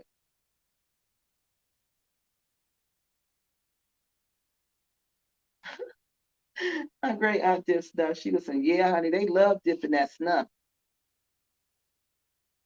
She also, an alcoholic that would make us piano. We didn't know how to play the piano. Girl, yes. You know what they would make us do? My mother and her cousins on the weekends, they would all get together on Friday, y'all, and they would have these drinking parties. They would have these drinking parties, okay? My aunts and my uncles would all come over and they would be drinking. Like normally, if this was them when we was little kids, it's the night before Easter, they'd be over here drinking, just drinking, laughing, and talking and cooking, right? So they would get all tipsy, turn the music up loud, and guess what they would make us kids do, y'all? They would make us come in there and dance. They would make they didn't care if we would sleep, especially my sister, because my sister could dance. They would wake my sister up. They would wake her up in the middle of the night and make her get up and dance. Man, those was the good old days. Kids don't know nothing about that stuff now. Nothing. A shrine. That's interesting. Southeast Asians place. Yeah, that's how you do it. Photographs, light candles. Exactly, Miss Deborah. That's exactly what you do. That's what I got on mine. She just described it. Photographs, candles, incense, flowers. That's what you do to honor them. You honor them and they'll honor you. Okay. So let me finish this up so we can get on off of here. I know it's Easter. So you want to test where they're going to test at least 4 generations back. All right, where there's samples are at least 4 generations back. If they don't have at least 4 generations, that's 400 years. No, 40 years. I think a generation is 10. 40 years back, you don't even want to use that because it's not going to really give you anything that you want to use. All right. Like again, I told you how it was done. There's predetermined clusters that you fall into. They call them clusters. All right. Your DNA, the patterns, the differences in your pattern will tell what cluster that you fall in. The outliners are all removed, like what Rob and I am showed us. Those are outliers. Outliers. That means they're so small. There were some that were even smaller than that they just took them out. Okay. Because you got to remember all that. And then they compare your DNA to individuals who are in those clusters. So that's how they come up with your geographical location. All right. So you can only be matched. But the downfall is if your person, your family members are not in that database, you can't be matched with anybody. Just like Rob and I am said, they said 14% West African. They don't know. There's a 14% population that they don't have any matches for. That's why they said we know it's West Africa, but we don't know where in West Africa. We don't have a geographical location because people from this pattern are not showing up to take the test. Okay. So AncestryDNA and living DNA, those are the ones that go back. They do your recent history and they go back 500 years. Okay. So you want one like that. You want one that's going to do your recent history and you want one that's going to go back at least 500 years because that's going to give you a good sample to choose from. All right. So let me tell you about how they did mine. This is what you'll do with AncestryDNA. This is one thing I like about it. It brings you recent relatives. All right. So what it will do, all of a sudden, you'll just start getting emails from AncestryDNA, and there'll be pictures. Sometimes it'll be a picture, or sometimes it'll be a name of somebody that matched your DNA. All right. So let me tell you. Shortly after I took the test, I got a message from AncestryDNA, asking me, did I know somebody with my sister, my half sister's name on my father's side? And I was like, well, yeah, I know this person. That's my sister on my father's side. Okay, it told me this is a very close relative, and do you know this person? So they don't tell you this could be your sister or this could be your half sister. They won't tell you that, which I think is very smart because just think how much argument that can get started. But I knew this person was my sister. So after that, 2 or 3 weeks later, I get another hit with them. And guess who they brought me this time? Can you believe it was my father? Yes. It was a picture. They said, do you know this person? They said, this person is a very close relative of yours, and they share, I don't even know how many DNA markers with you. They'll tell you how many DNA markers they share because that makes them know that this is a relative. Okay. So they said, and they share, I can't remember the number, but it was funny, guys, because guess what? That was my dad. I was like, yeah, I know this person. It's my dad. It's my dad.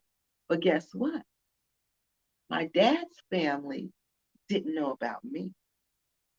They didn't know about me because my dad and my mom never got married. Okay. So They didn't know about me. So I had cousins on my dad's side that were Ancestry was sending them my picture saying, this is your cousin. No, they wasn't saying cousin. They were saying a relative, could be a cousin, first or second cousin. And the cousins contacted me and they said they didn't even know about me. I had an aunt, I met her, but she didn't remember, but they didn't know me. And that was interesting because they found out about me was through ancestry.com. And I was fully grown then because I just took this test. So just think, all these years they never knew who I was. They never knew about me. But that DNA test let them know, hey, this is somebody who share your DNA. So that's the thing you got to be careful with because you'll find out secrets. You'll find out things that you didn't know. Like they didn't know about me. They didn't know he had another daughter. They didn't know any of that. But now they know. In all these years, just like I was told all these years we were Native American. All these years I was told that. But my DNA said, no, ma'am, no, you're not. There wasn't even a drop of Native American inside of me. Y'all hear me? Not even a drop. Not even one iota. I was like, okay, well, these people have been playing games with me. So let's go back to the question. So we talked about the accuracy. I think we might be done. My granny made moonshine called home brew, and they would go get, yes, that's what they would do on the weekends, man. And they cook fish. Was she in there cooking fish? They'd be in there cooking fish and frying potatoes. And oh my God, it would smell so good. And I don't even like fish. Yeah, I don't even like fish. Which DNA company has the best reputation? Well, I don't think they got bad reputation. I didn't run across any that had a bad reputation. It was more like, what type of test did you want to take? Some were more accurate than others. Okay. They felt like if the doctor who wrote this article, he felt like if they were not giving you geographical locations, they weren't being accurate and they weren't being honest. Because if they're giving you DNA and you giving them DNA and they're telling you ethnic groups, then he's saying that's not even possible. Because an ethnic group is how you self-identify. Just the nature of an ethnic group. The type, I mean, you can't measure that with DNA. So it was more like beware of the ones who can tell you your ethnicity. Beware of the ones who can say you're Mandinka, you're Fula, you're Fulani, you're Wolof. Beware of those because they're probably wrong. Because they can't tell you who you self-identify with. That comes from your family. That comes from your culture. That comes from your traditions, not your DNA. So it was more of tests that told you try to use ethnicities, try to measure ethnicity with DNA. It was more of those than it was more of telling you not to use those. Okay. Then it was saying good ones and bad ones about their reputation. Okay. Unfortunately, people tend not to know the difference between half siblings and step siblings. Step siblings aren't blood related, and they are related through marriage. Exactly. Half siblings, we share the same father, but not the same mother. And see, my mother was the type, she didn't play like that. So when she realized he was just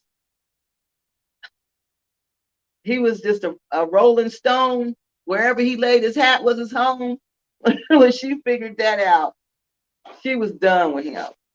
So she was done with him. And my mother was the type of mother who put her kids on a pedestal. Like she felt like her kids were the best of the best. Okay. So she felt like if he wasn't gonna, treat me right, then he couldn't have access to me. So that's why they didn't know about me, because my mother was not gonna be, your weekend girl or your next week girl. And then you see my baby when you see me. She wasn't playing any of that. So they didn't know about me. That's why they didn't know about me. And the ones who did know about me, all they knew, they just said, your mother felt like you were too good to come around us.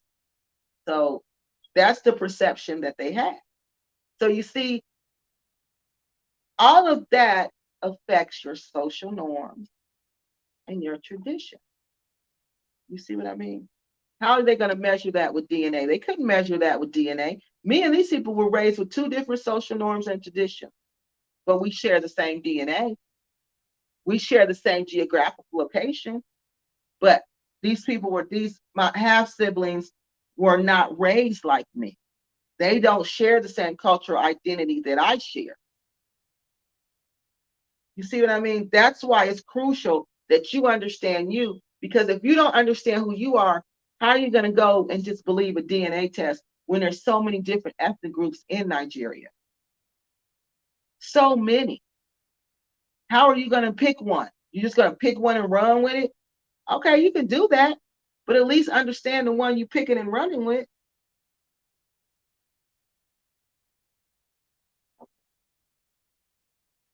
Thank you for your advice on DNA companies. You are more than welcome.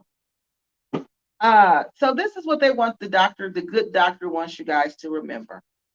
He wants you to remember that the portions of the DNA test with the largest percentages are the most reliable. Okay. He says if they're under 30%,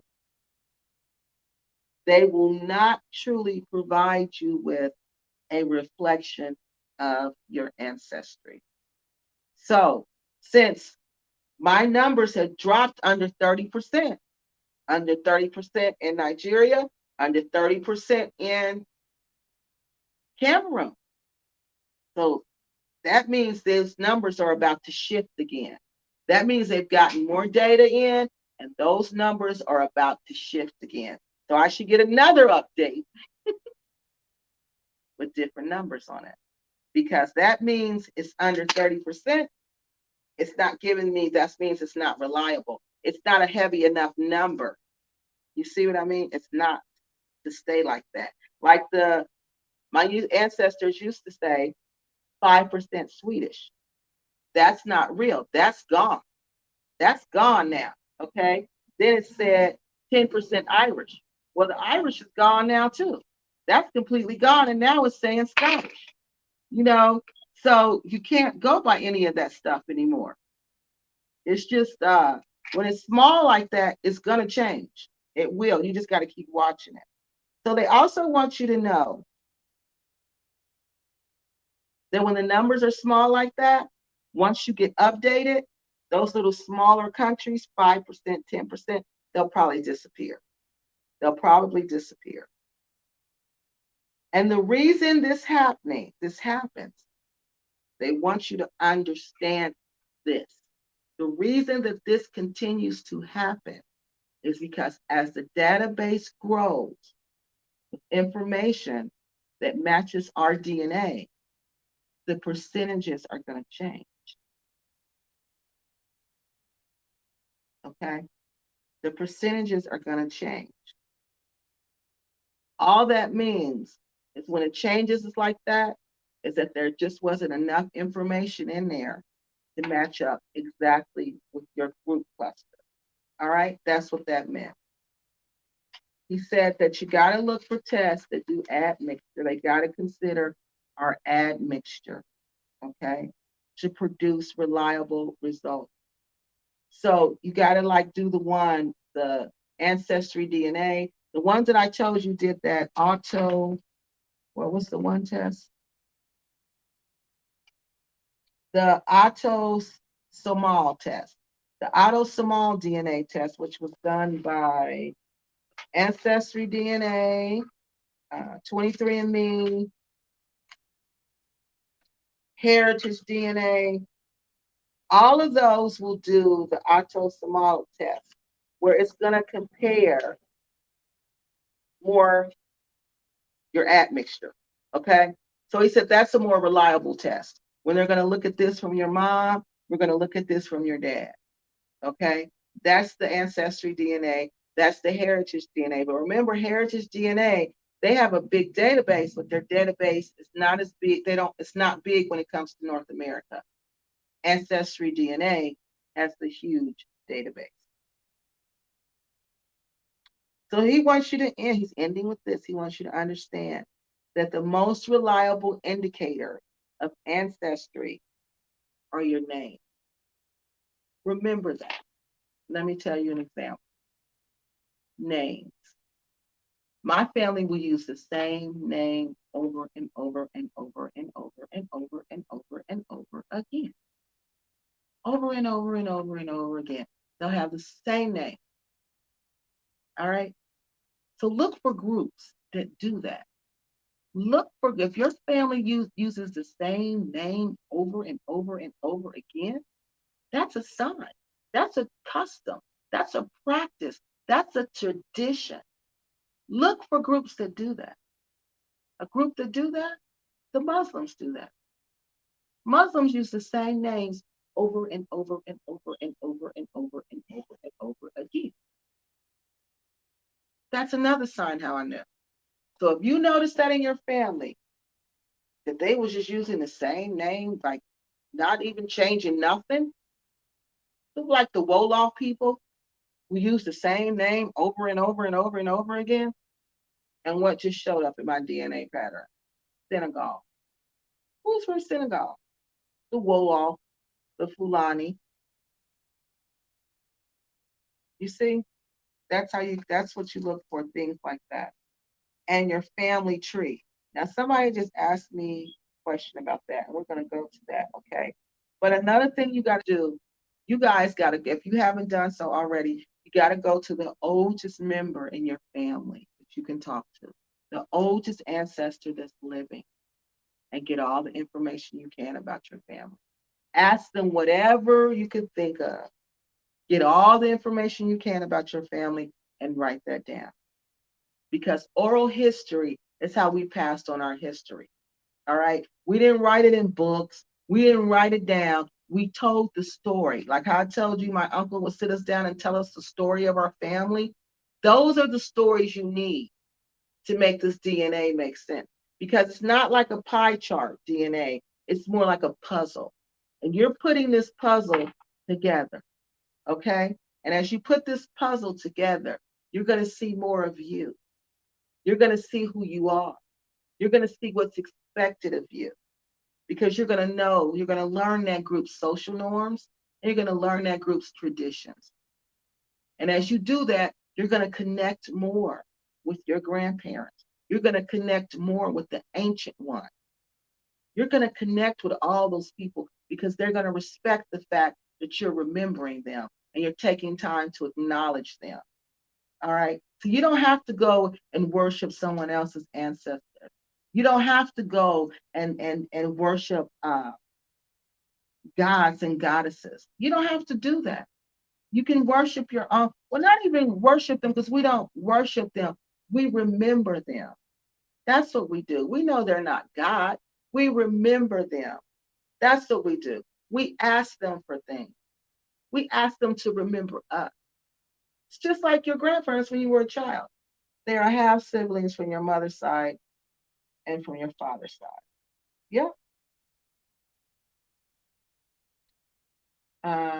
My family is international. I wouldn't be surprised. Yeah. So that's what you have to do. In my country, our birth certificates include partial of our father trees and our family trees. Oh, I forgot to answer that question. I'm glad you said that. And our partial of our grandparents. And oh, okay. That's the Hispanic people do that. Kiki, have you done a family tree yet? I'm thinking about it to see. Okay, yes, I have. And that's another nice thing about AncestryDNA. They'll help you do one. And as you get people, they come on there, they go on your family tree. And I went, oh, wow, you can really go far now. You can go back to the 1800s. And what you can see in the census, oh my God, the census, you can see who lived there. You can see who had babies when. You can see who was married to who. And what I noticed is that in this census, my entire family like lived in this block together. It was like everywhere you look, they were all related and they all lived in like a plot. It was like a little neighborhood community together. They all lived there. That was really interesting. So family tree, yeah, AncestryDNA will help you do it. They will help you set that up. But those are interesting. I like those. So I still have one because they'll do it for you. Like as you get hits on your DNA, they'll ask you, does this sound like a relative? Does this sound like it's true? And if you say yes, then they'll add it to your family tree.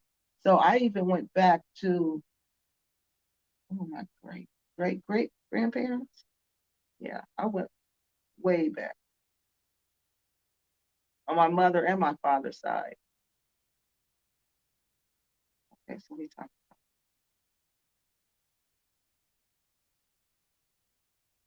Yes, talk about the elders in your family. Yes, Africans. Yes. So that's how you have to get that information, okay? And your ancestry is the key to understanding you. Okay. You can do whatever you want to do. You can take as many self-help groups as you want to. You can do all of that. But until you understand who you are, till you understand where you come from, till you understand the people are whom you descend from, you'll constantly be searching. You'll constantly be searching for who you are and what it is that you believe in. All right.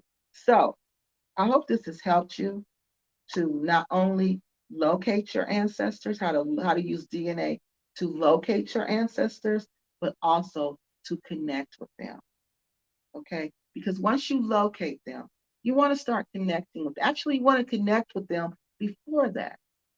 If you haven't already done so, start connecting with them now. Just talk to them.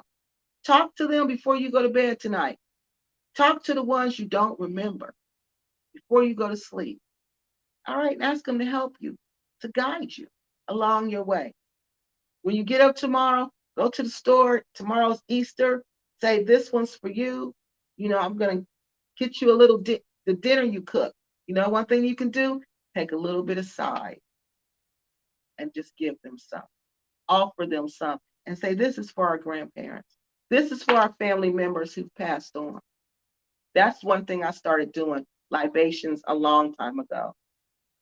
I just started offering them a little bit of food, and you'd be surprised how much they respect that.